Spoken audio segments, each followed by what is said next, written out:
Hello friends, welcome back to my YouTube channel. Today I'm going to explain you two more principles of management, which are we have we have already studied about 12 principles of management. So two were left. They are 13 and 14. Stability of tenure of personal, जिसमें stability of tenure personal में fuel है वो कहते हैं कि जो employ job कर रहा है उसको जॉब सिक्योरिटी नीड्स भी उसकी पूरी होनी चाहिए. ठीक है, जॉब सिक्योरिटी नीड्स कैसे उसकी पूरी होगी? जब एम्प्लॉयज़ का टर्नओवर कम होगा. अगर आज इतने 10 कर रहे हैं तो उन्होंने 5 और एम्प्लॉय को अपनी जॉब में रख लिया तो उससे क्या उनकी सिक्योरिटी नीड्स को काफ़ी फ़र्क पड़ सकता है. वो एम्प्लॉयज़ आ गए, उनको अब नीचे उनको पुराने निकाल देंगे, नए भर लेंगे, तो उससे उनकी सिक्योरिटी नीड्स को फ़र्क पड़ जाता है. और एक और चीज़ ये भी है कि not only turnover but transfer और rotation should also be avoided. ठीक है, ट्रांसफ़र और रोटेशन को भी अवॉइड करना चाहिए, क्योंकि because it take some time to a person to learn and get settle on a job.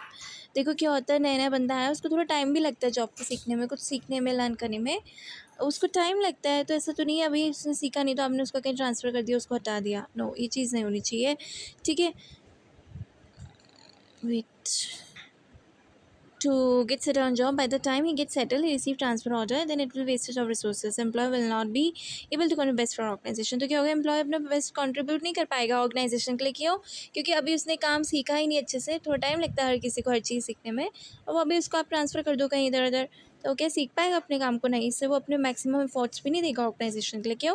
क्योंकि आपने उसकी तरफ ट्रस्ट नहीं दिखाया, आपने उसके लिए ट्रस्ट नहीं दिखाया कि वो सीख सकता है, वो कर सकता है. आपने उसको टाइम नहीं दिया सीखने के लिए चीज़ को.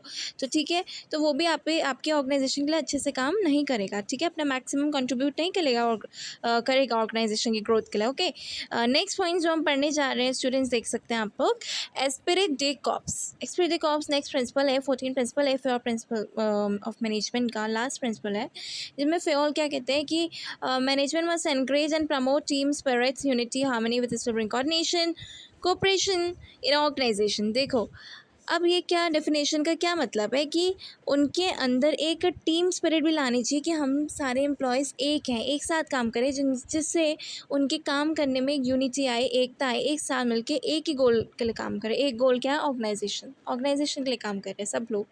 तो इससे क्या होगा, उनकी एक्टिविटीज़ में कोऑर्डिनेशन अच्छा होगा, एक दूसरे को कोऑपरेट करेंगे, एक दूसरे की हेल्प करेंगे, कोई भी प्रॉब्लम हो, कोई भी डिसीजन मेकिंग में हो. To replace I with B, ये एस्पिरिट द कॉज मतलब एकता लाने के लिए ऑर्गेनाइजेशन की हर एम्प्लॉय को समझना चाहिए हम सब एक है, एक ही फैमिली के मेम्बर्स हैं, एक ही ऑब्जेक्टिव के लिए काम कर रहे हैं. Okay, to replace I with we, this will give rise to mutual trust and belonging is among team member. It will minimize the need for using penalties. ठीक है, इससे क्या होगा, सब लोग एक होगा.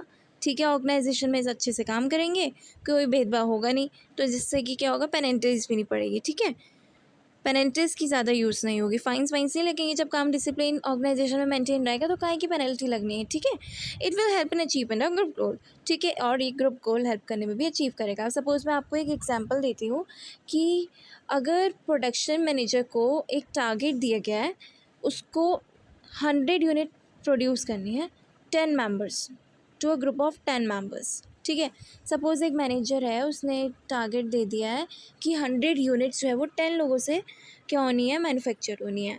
ठीक है, अब उसने 10 divided the target among themselves to produce 10 units each. अब क्या है, सब 10 मेंबर्स को दे रखा है कि 100 यूनिट प्रोड्यूस करनी है, तो उन 10 मेंबर में हर एक मेंबर को 10-10 यूनिट दे देंगे तो 100 हो जाएगी ना.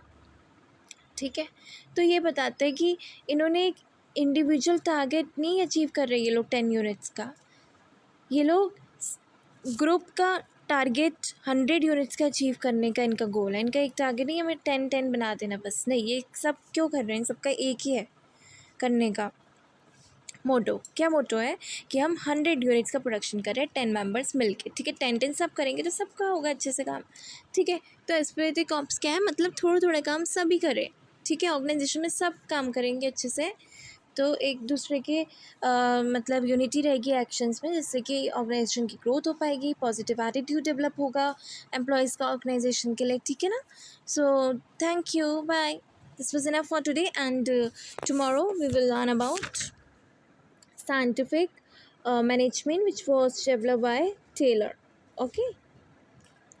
FW Taylor. अब टेलर के साइंटिफिक प्रिंसिपल्स पढ़ेंगे हम लोग कल, ठीक है। उसके भी 4 प्रिंसिपल्स हैं, उसके बारे में हम लोग पढ़ेंगे और उसकी काफ़ी टेक्निक्स भी है और भी आगे बहुत चीज़ें हैं जो हम पढ़ेंगे, ठीक है। कंटिन्यू रहेंगे हम लोग।